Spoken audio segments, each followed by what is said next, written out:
Hi guys, so ari kita subong update nyo ko para i-voice over ang iyang Dubai flight.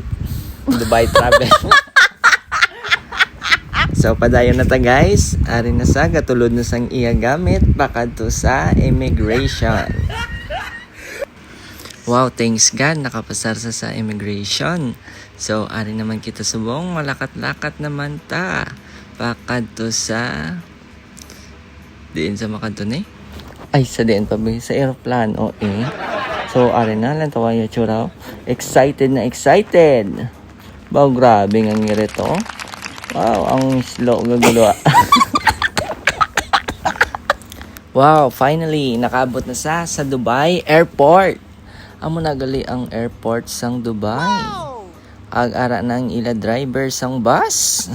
Anong oras na sa nakabot? Alas 10:33 sang gabi, pero sa Pilipinas alas 2:33 sang kaagahon. Bilaan nyo ba lang advance ang oras sang Pilipinas kaysa sa Dubai? Kag ari na makaon na sa sang iya nga panyapon. Ang ilang nga kanon nga dolagdos man na ano na nga kanon na.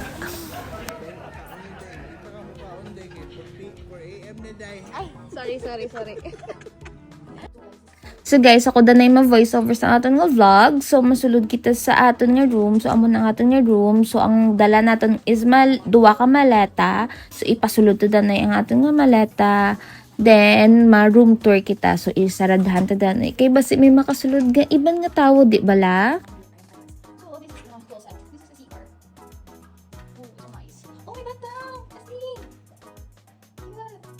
This is me. This is the room. This is the bed. This is my bed for the whole week. Great! Ang cute. May water. Dapat ng water ko. This is my view. So, nasa 5th floor tayo. Mag-picture mo na. So, mga sakit lang. So, marami lang basin. Nag-grade mo. Let's try it. Check lang. Hindi kung very cause of na or hindi. Okay? So, dahil gumalupad. Ano man yung atin na. So, 3 AM lang sa Philippines and ang ako pinaka-hate kasi may nagbubo ng pimples. Oh my God. Why? Te, nabatian nyo bala kung ano ka OA. Bye. So, ari na, mahimos na sa sang iya gamit para magtulog. So, guys, hasta na lang diri ang aton nga vlog. So, see you on our next vlog and my next voice over. Yay! Thank you.